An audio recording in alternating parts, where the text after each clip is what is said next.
Hey, what's up, podcast? Welcome back. My name is Dmack. Welcome to Dmack's podcast.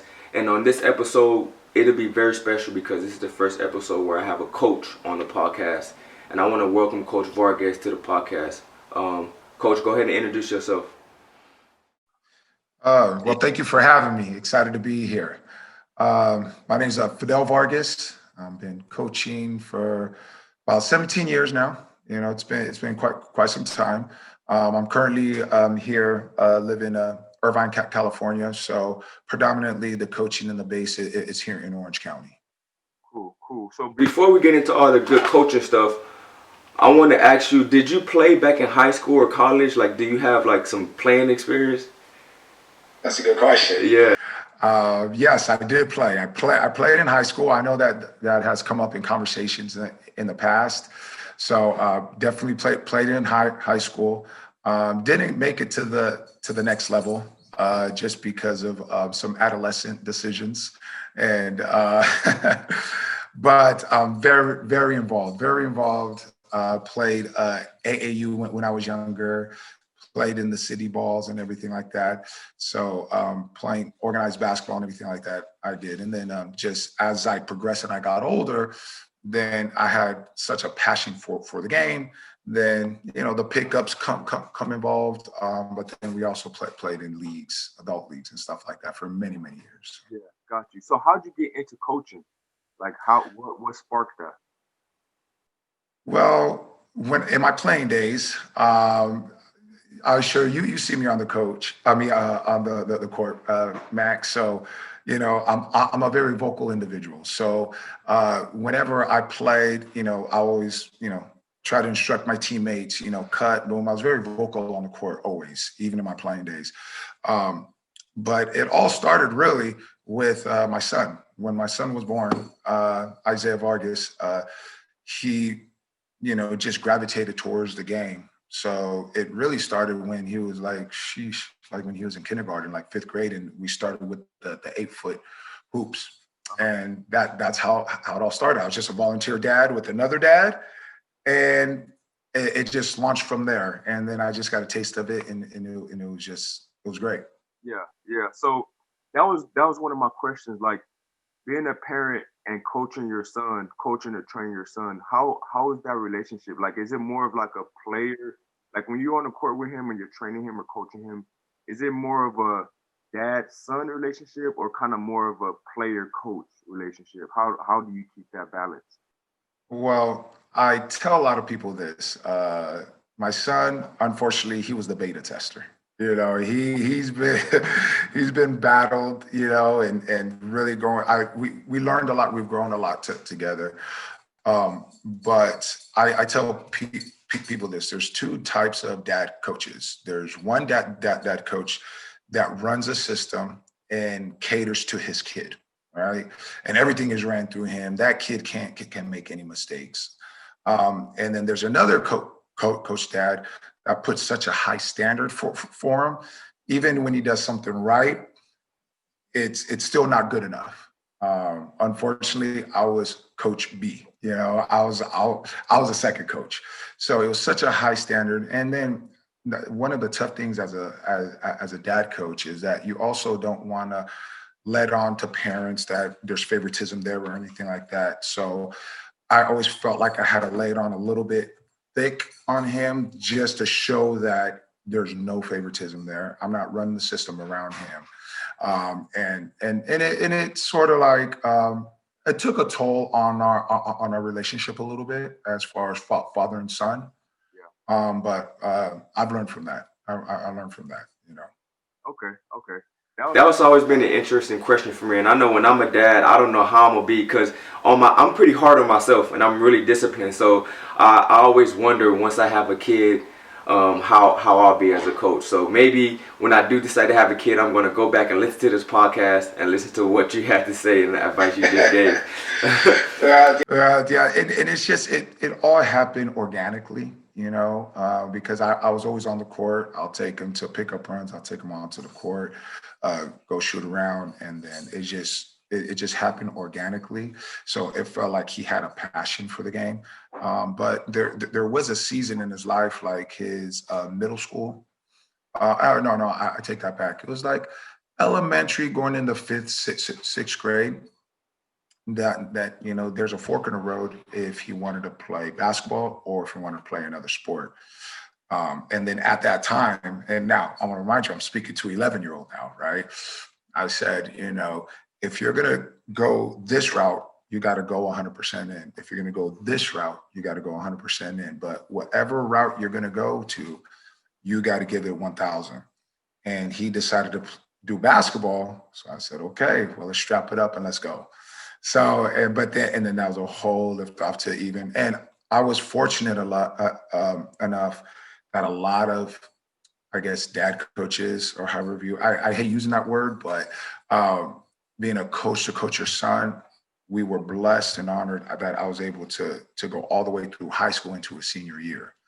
Going all the way through high school to be able to do that. So that's also a blessing. And that's also another how it all started, as well as a dad coach, because I would have him go to another coach, another team, go play for that team. But always those coaches knew that, I was either coaching on the side or they knew I had a little bit of insight about the game. And they always invited me in to help assist coach. So as time goes on, it's always assist. And then they go, okay, here, you take over now. And then so that's how it always ended up seeming like being even to, all the way into high school. So it's been a road, but we've grown together. Through him has helped me my coaching career too. So Yeah. So speaking about your coaching career, how let's talk about where you coached and coaching that currently.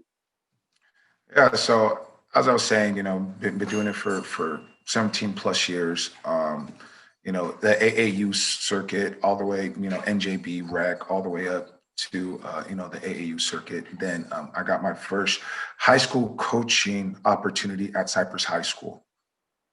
There's a new regime coming in, and I was blessed to be that regime.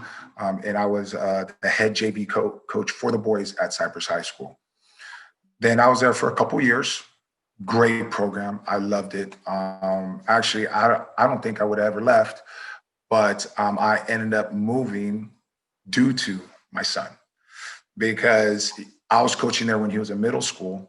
When he hit high school, his freshman year, he was playing basketball at a local high school here at University High School. I was coaching at Cypress High School. So his freshman year, his first year of high school, I missed 90% of his games because I was still coaching at Cypress High School. And then I was coaching and he was playing at University High School. So predominantly all the games are on the same day, Tuesday nights, Friday nights, Tuesday nights, Thursday nights, whatever it may be. And then I was practicing all the time. So his eighth grade year was great for him because I was actually having him come play with the junior varsity team when he was in eighth grade. But once he went to ninth grade, just time didn't allow me to enjoy his freshman year, because I got to remind myself that I'm a dad first, then coach second. Then I spoke with the coaches there, the coaching staff there, and I said, hey, due to time, I'm missing all my son's playing time. I think I'm going to step down. So, but that was still involved. I was going to go back. Then I decided not to go back. So anyhow, just through many, travels in the basketball world, make a long story short, he ended up getting invited to go participate or get accepted into Brethren Christian High School out in Huntington Beach. It's no longer there. But it's a small private school. It probably, enrollment was maybe 200, 250 students. Senior class was like 40 to 45 students, senior class. So very small school. So when he got accepted, 2 weeks later, the coaching staff there said, hey, how would you like, to come coach at Brethren Christian as the junior varsity coach? And I said, awesome. You'll be on the varsity staff. You'll be the JV coach. And I said, awesome. I'm there. So then ended up leaving Cypress High School, going to Brethren Christian. My son started going there. Then into that summer, they needed a girls' high school coach at Brethren Christian. So I ended up coaching the girls, the varsity girls there. And I said, great. Oh, I jumped ahead. So what happened was because it's such a small school, they didn't have enough students to fill a JV team. So now that I left Cypress High School, I came here. There's no JV team. So then they just said, hey, why don't you come full time as assistant varsity coach? And I said, for the boys, by the way. Yes. I go, okay, that works. So 1 year passed. And then going into that summer, so now we're going into my son's junior year. So going into that summer, the girls' varsity position came available. They said, would you be interested? And at that time, I had no plans of coaching high school basketball. I mean, girls' high school basketball. So, but how I got into girls, rewinded a little bit back, was due to my wife and my daughter. So I have a 14-year-old daughter. Back when she was in third grade, fourth grade, my wife was very determined for me to coach her because she was sort of tired of paying like soccer fees. She was like, look, we're paying $200-300, for soccer. Um, why don't you just start up a team and you can coach her and then she can play for free? And I said, there's no way I'm going to coach girls. Fast forward, she kept getting on me. Then I ended up coaching my daughter's team. I coached them for 2 seasons and it was actually pleasant. It was really good. I had a great time with them, hard workers. They're always excited to come to practice. They look at me, coach, what's next? And I go, gosh, I love the girls. They're great. So now fast forward to now we're in high school. Then they asked me like, look, I'm not too sure if you would be interested, but I wanted to ask you anyways, would you be interested in taking over the girls program at Brethren Christian? I said, absolutely. So jumped on board. We ended up having a great summer. So I was like, man, I'm excited about it. So then we ended up getting there during the summer, made it through the summer. Then there were some changes, administration changes during that time. So during that time, they ended up letting go the varsity boys coach at that time. So they let him go during the summer. So everybody's now expectation is, okay, well, if they let that coach go, then Vargas is going to be up next. But there's no guarantees. So one of the concerns is that, unfortunately, it seems to be a little bit harder at times to find a girls varsity coach than it is to be a boys varsity coach. So the school was really concerned that if they hired me as the boys coach, that they were not going to be able to find a girls varsity coach. So that was a little bit of a challenge, but we came to an agreement that, okay, and instead of me being the coach, they actually named me basketball operations. That was my title. So I was head of basketball operations. So I ended up coaching boys varsity and girls varsity for 1 year. Wow. And that put a lot of miles on me, I'm telling you. Between the practices and and when you're in games, you're playing, you're coaching at such an intensity, right? At the varsity level. So girls always played first, boys played second. So my energy will be somewhat zapped after the girls game, but then now I have a back-to-back. Now I have the boys. And then now it's getting refocused and even changing the coaching style from the girls varsity to now the boys varsity. So I did that for 1 year. Then after that year what was complete, then it was basically my senior year. That's when I just told him, I said, I think it would be best just to have your girls varsity team coach, and then I'll just continue to do the boys. And that was back in 2018. So then now that brings it up to now, what is it? We're 2021. After that 2018, I thought I was going to be done with just high school basketball. I thought I was just, that's a wrap. There's a lot of work, right? Boosters, parents being happy. I love the parents, keeping kids happy, organizing all that. And I said, you know what, that's a wrap. So then I really started focusing on personal training. And I think that's one of your questions. But personal training. So one of those players, which would happen to be a girl, she was the varsity player at University High School here in Irvine. So she ended up refer me to one of her other teammates, and then her teammates during that training asked me if I would be interested in coaching junior varsity girls basketball at University High School. And I said, "You're nuts. I'm not with it. I'm not doing it. I just got done at Brethren Christian 3 years." I go, I'm not going to do it. Well, she stayed persistent. We came to an agreement. And then I said, I'll give it a shot. I'll try it for 1 year at University High School. Tried it for 1 year. You end up building relationships and everything like that. You love the community.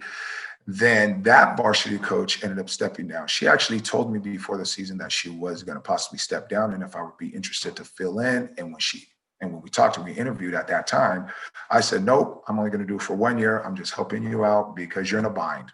And I want to help out. And I just love basketball. So I go, okay.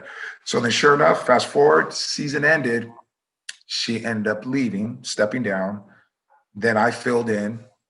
And then now I'm at University High School. I'm the head varsity coach there for the girls at University High School to this day. So you coach boys and girls. Do you have a preference of like who do you prefer to coach? Boys or girls? Like how is that? How is that with the girls? I've been asked that question too. And what I tell people is this boys offer something that the girls don't offer, but the girls offer something that the boys don't offer.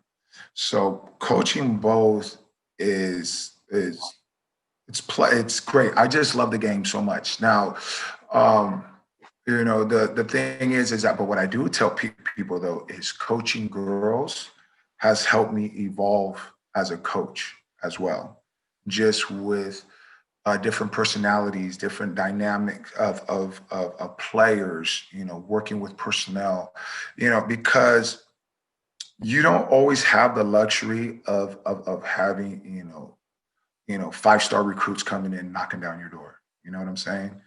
And so then with girls and even boys, you really have to step up your coaching. You really have to use your personnel and say, okay, how can we utilize these players if they're not the fastest runner or they don't have the best shot or whatever may be? How do we work with the players that you do have? So yeah, I mean, when you're used to like, dudes flying and pressing and high energy to a little bit different dynamic on the girls side, then you really have to adjust it now. But I want everybody to understand as well is that the mechanics and the angles and the reading of, let's just call it full court pressing or whatever maybe, can also be taught. And now girls, I mean, when I got to University High School, they thought like the high paced game of a basketball, you know, couldn't be taught to these girls. Now, was there growing pains? Oh, definitely there was growing pains, but they eventually got it and they understood it. And because at the end of the day, defense is attitude and effort. That's it, attitude and effort. You got to be a dog out there, and that's what I tell my players. Yeah. Okay. Cool. So transitioning to the next question, I've seen you train before and I've seen you coach, and I can see the passion that you have for the game of basketball. And yeah, I think you sacrifice a lot, pouring your knowledge into these players. You really invest a lot of time into the kids. And for other coaches like me that are young and coming up and trying to figure our way around, how important is it that we actually invest in people? Because basketball is not Mhm, just about dribbling and shooting. It's about mhm, more than that. What mhm. is your take on that? That's a great question. So much bigger than basketball. It's really about building relationships, as you stated. Because when you care for somebody and you have a passion for somebody, you want to do so much for that individual. Like me as a coach, my what I serve. I want to serve the teammate. I want to help grow. I want to be able to to blossom this player. Not only basketball, basically, is only it's a vessel. It's a vessel for life.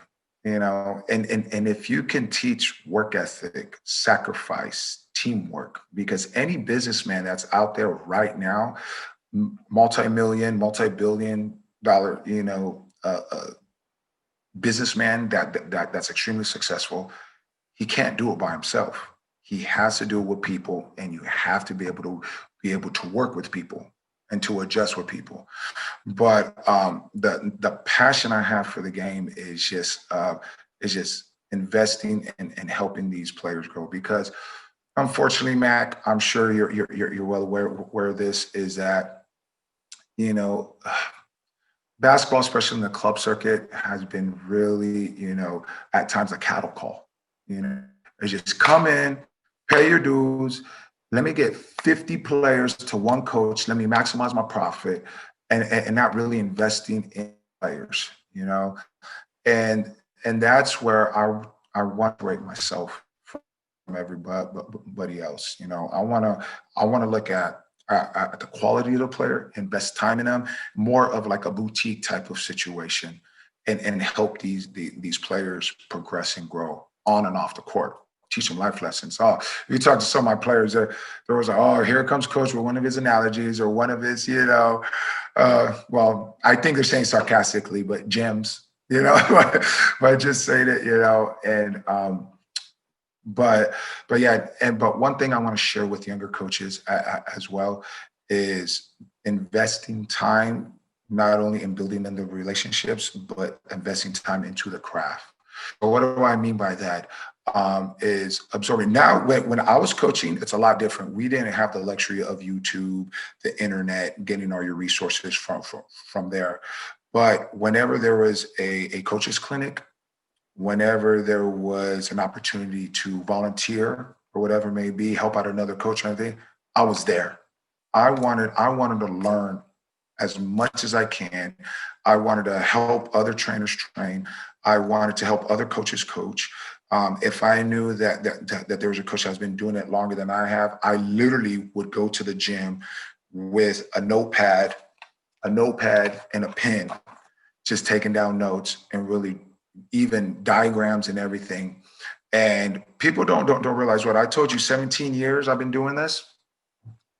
I want to say easily, maybe goodness, I want to say maybe 12 of those years has just been all for the love, has just been for volunteering, and it's just through those miles. But it was just really talking and asking a lot of questions.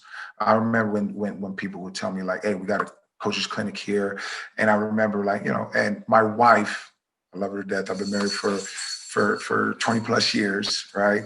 Um, she's a coach's wife. So whenever there was something going on, I was like, man, I got this free, clinic that I can go to.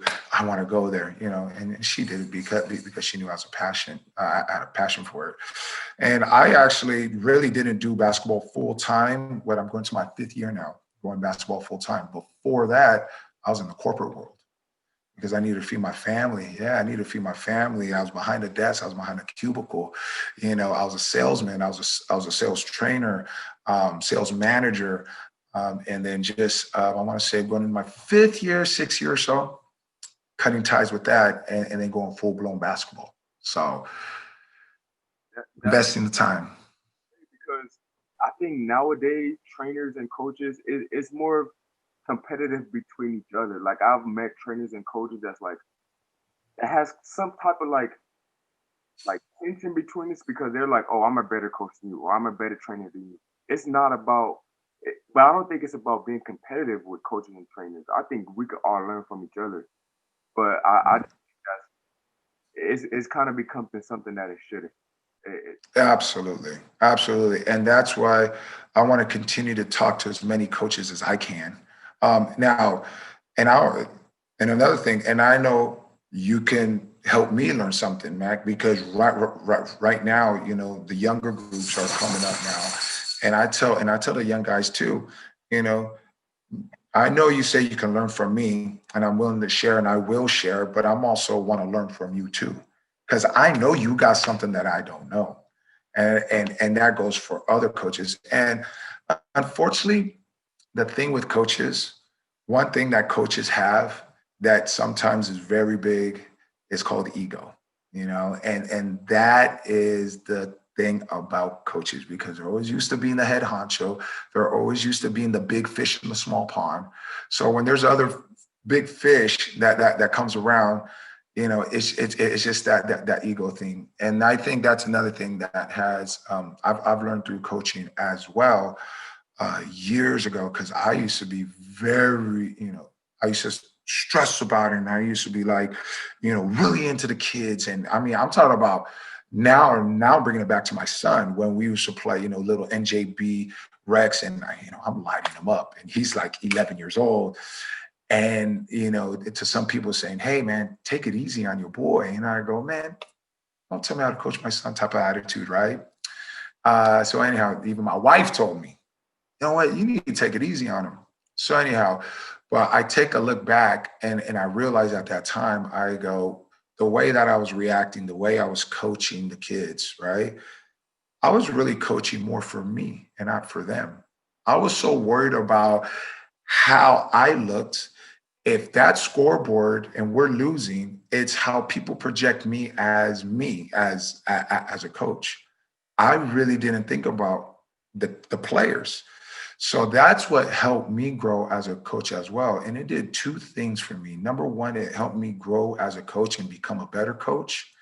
And number two, it put less stress off of me, because now I'm like, look, I'm going to do as best as I can, and I tell my players this, I'm going to do everything in my as in my will that I can possibly. But wait, my bad. I tell the kids that to best of my ability, okay, and to the best of my ability, I'm going to put them in the right place at all times. I'm going to try to. But do I promise them that? Absolutely not, because I'm not a perfect coach. But I'm never going to put a player in a situation to fail. But do I fail? Absolutely, I fail. And that's another thing I stress out to the kids, because there's players out there that want to be absolutely perfect. And then if they miss a layup, what do they do? They start jogging back on defense, feeling sorry for themselves or whatever it may be. It's okay. Make a mistake, but come back, on the opposite end, or vice versa. So yeah, that's another thing. And it's really taking, the humble approach of telling people, hey, I'm not perfect. I'm gonna make mistakes. I'm never gonna bat 1,000. I'm never gonna call the right play. You want to know how many times I have learned, man, we've lost on buzzer beater shots, and we lost because we didn't do the intentional foul, or I didn't call the right play. And I'm driving home just steaming. But without a doubt, I've been in that situation 3 or 4 more times. And through the grace of God and through that experience, I learned from that. And then we came out on the other end, just because that sting back in the day. And it happened, believe me, happened more than 3 or 4 times. So that pain. That comes a lot with experience. Like, you get in that situation and you don't really know that you haven't been in this situation before. So you're not really sure what to draw up or what to tell your guys. But as you experience that a few times, you're like, okay, I've been here before. We're gonna do this. We're gonna do this, and I'm still dealing with it now. Like sometimes I'm in situations like, oh man, like what should I do right now? What should I do, base? So I know what you mean. I know what you mean. I think experience just comes with solving that problem. But on the other side of that, because it can be stressful. Like it can be like, what do I do? What do I do? Then after the game, that's all you're thinking about. Like, what should I have done? What should I have done? And you go crazy thinking about that. But on the flip side, um, I want to kind of turn the tables a little bit. What are some other hobbies that you have beside of basketball? Because I know if you just think about basketball all day, 24/7, you'll probably go crazy. True. That's funny, but it is predominantly basketball. But I tell people this. So I'm very intrigued in like business. How to grow business. So I like to read business books, self growth. How to be mentally tough. I'm also a foodie. I love my food. I've been taking a turn and trying different types of foods and stuff like that, like a little bit heavier on the plant-based lifestyle. and how that affected my body, and it's been a game changer. It's been a game changer. And spending time with the family, and and just I'm just a sports guy too. I love the sports and stuff like that. But I like my food. I like my entrepreneurship. You know, basketball is also a major key factor on things. But you're right. It does take a toll. So that's why I like to take time. So then now it's more now that I'm a little bit older or a lot older. Now that I'm older, if wifey says, "Hey, you know what, we have XYZ going," now I'm more turned to, okay, I want to spend that time there, and then I can change my schedule with basketball. So Got you. Got you. yeah. I like shoes too. I like shoes too. I forgot. I like shoe game, Yeah. even though I need my bank account a little bit bigger. Shoe game is hot. Try to keep my gear okay. But yeah. So Yeah. I'm trying to be a little bit more interesting than just basketball. I don't want to be a rice cake. Yeah. Yeah. Got you. So before we end up at the end of every podcast, I ask my guests these three questions that I have. So I'll go ahead and ask you this first question. What do you consider success? Everyone has their own opinion about what success is. What does success mean to you? Hmm, good question. Definition of success to me is an individual that is doing something that they love and they enjoy, and they wake up in the morning willing to do, wanting to do, and getting compensation in return. So, for example, the ice cream man that's selling ice cream, if he loves doing that and he's getting paid to do that, then he's successful. The school teacher that likes to teach and that goes to school and has a passion for it, and they get compensation, they get compensated for it, that's success. I do not dictate success off of your bank account. It's not about how much you have in your bank. I don't want to get too much into money and all that other stuff, but I'm also a firm believer. It necessarily doesn't always mean it's how much you make; it's how much you spend. You know what I'm saying? So the definition to success is like, if because right now there's millionaires right now that are miserable. They got all the money in the bank, but they dread going to work. That's not success. That's not success to me. So, basketball right now, I've been tremendously blessed to be able to, do this, for a living, and I get compensated as well. I'm just thankful for that. So, like, I just that's why when people say, success, what's the definition of success? That's my definition of success. And people ask me all the time, and I ask people this as well. Now understand this. Your effort, your work, how much you put into something is what you're going to get in return, right? So, for example, I ask people this, man. I go. Do we make money, or do you make money? I'm asking that question. So yeah. Well. You don't have to answer. So basically, I ask people, do we make money, or do you make money? And people go, yeah, I make money. And I go, no, that's incorrect. We don't make money. The mint makes money. It's a machine that makes money. We earn money. So the effort that we put into something, that's how much we get in return. Same thing on the court. We know, I can tell during game time how much you've been putting in because it reflects your game. You know what I'm saying? So that's why whatever amount you put into something, however you do it. So that's why when it goes to playing time, you earn your playing time. When do you earn your playing time? You earn your playing time at practice. You don't earn your playing time during the game. And I always tell my players this, and I say, you want to know who dictates your playing time? Well, you do, coach. No, I don't. You do as a player. You keep yourself in the game, or you take yourself out of the game. It ain't me. It is you. So that all draws into earning and making and everything like that. So hopefully I answer your question about success. Yeah, absolutely, absolutely. And my next question is: so, have you seen the movie The Matrix? A long time ago. A long time ago. The So first one. yeah, the first one. Yeah. Yeah, it's been so long. I've been, if you ask me something about it, I don't know anything So about let it. me So. let me refresh your memory. This is actually like one of the well-known parts of the movie, but Morpheus confronts Neo with the red pill or blue pill theory. Hmm. So the red pill is if you take the red pill, you'll be exposed to all the truth that's going on in the world and in society. All the, I just call it the ugly truth.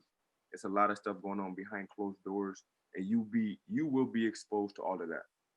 Would Yeah. you rather take the red pill, or would you rather take the blue pill and not be exposed to all the ugly truth and just, work your day-to-day life, have your family, not be aware of what's going on like really deep in society?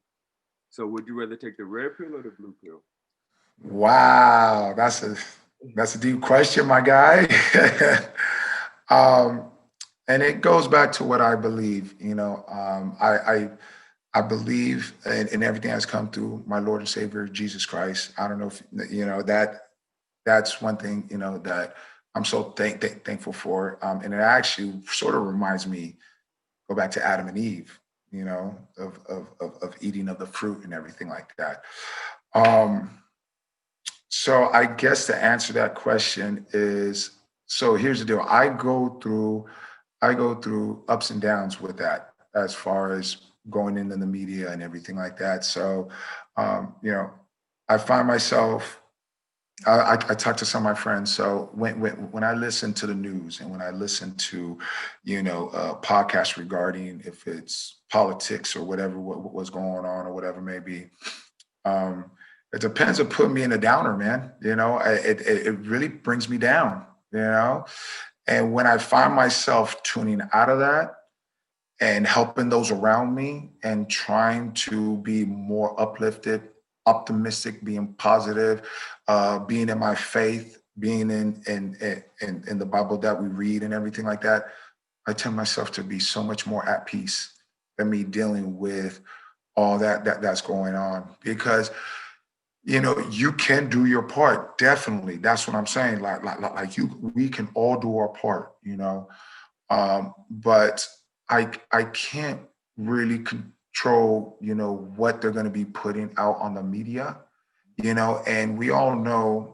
And again, wow, that we're going a little deep in on this, uh, but I just we can't control what is being played in the media, and we all know that unfortunately, due to the media, they like to report more negative than the positive things.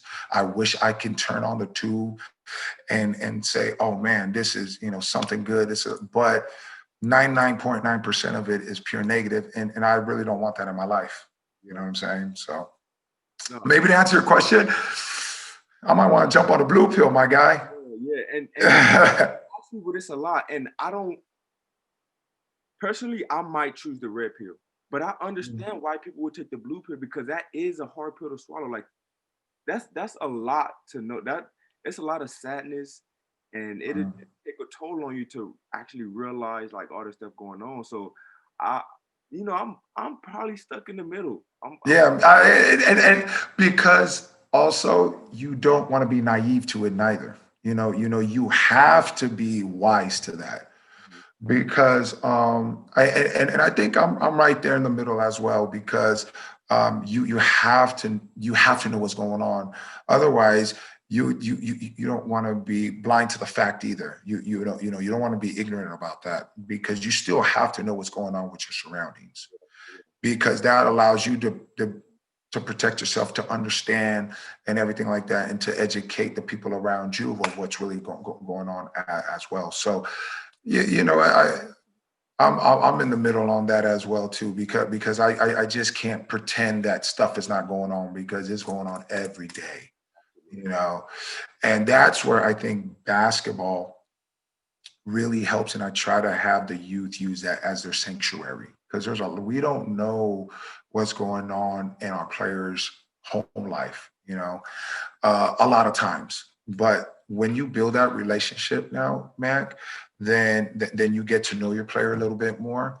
Then you get to know the family a little bit more, and then that's where I try to come in to serve and help players more, as far as off the court stuff as well. I mean, dealing with high school and stuff like that, it's a whole different ball game. I mean, there's cyberbullying, there's all kinds of stuff that's going on that even with school, because when I see demeanor of a player walking in the gym, my first question all the time, Mac, I ask my players is, how you doing? How's your day? Every before training, what did you get into today and this and that? Because I care about who I work with more than it's just, okay, boom, boom, boom, we got an hour in.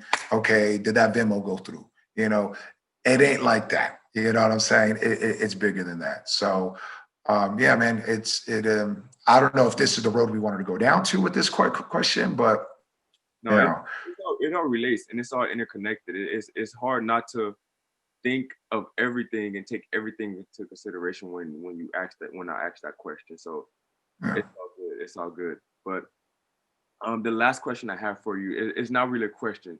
It's a statement or a comment that I want you to leave to yourself in the future. So if your future self watches this video 5, 10 years from now, what message would you want to leave him?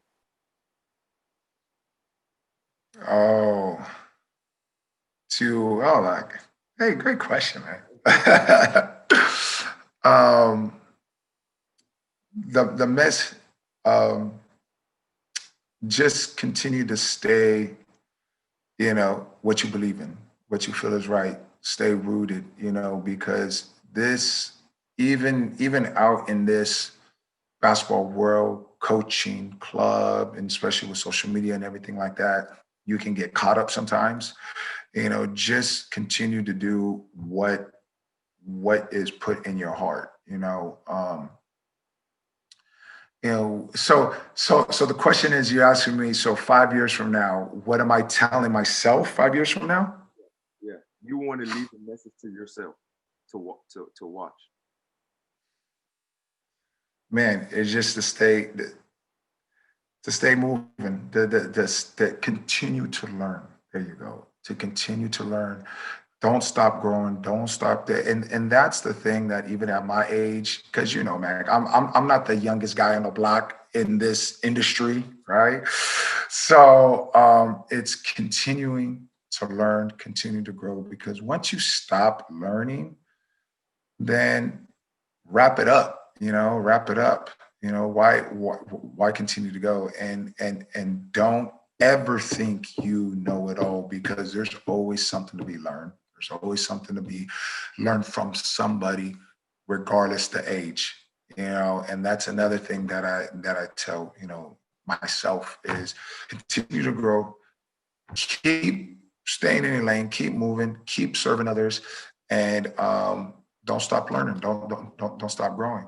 I mean, there's like, I heard people, goodness, the actor. I can't believe that he did not Green Mile. Goodness, uh, Morgan Freeman. There you go, Morgan Freeman didn't get his star role. I believe the age was until 50 years old or something like that. Yeah. Something crazy, right? And you just keep going. And stories like that, especially at the age that I'm at, they inspire me, man. You just keep going, you keep growing. You're like, man, because you're right. I'm getting older. You guys are getting younger. But the game, but the game is still there. And that's another thing as a coach too. I had to evolve with the times. My style of coaching that it was 10 years ago is different than it is now. I mean, even my style of coaching, 7 years ago, it changes. You have to evolve. If you think your system from 30 years ago, is going to continue to work in this day and age, and that's another thing that's where the ego comes in with coaches. They're stuck in their ways and they don't want to change, and it's not the system, it's the player, and that's the thing that I had to learn too. That's something I had to learn. I said, okay, well, maybe this system won't work for this group. So let's tweak it a little bit. You still have your main foundation as a coach, that you have, but there's fine tuning and fine adjusting that you have to do. And it was a prime example with the varsity girls at University High School this past year. During preseason, I kept like trying to force feed this style of play, this run and gun, and this and that, right? Because they're so used to a certain system. I threw the kitchen sink at them, but our record was not good in our preseason. So then I had to go back and I had to analyze the situation. I go, well, why don't we do this? And we start doing this. And also with the help of assistant coaches and everything like that. That's why it's huge to always have a good team around you. That's so huge. And going back, getting his input and everything like that to having a successful season for the university girls team last season. They won their third league championship. But it was just, yeah, it was but man, I'm telling you, you got to be locked in, man. It's like every day you're watching film and everything, so it takes another toll. But it was really adjusting through that, and personalities and personnel as well. So Nice. Okay. Okay.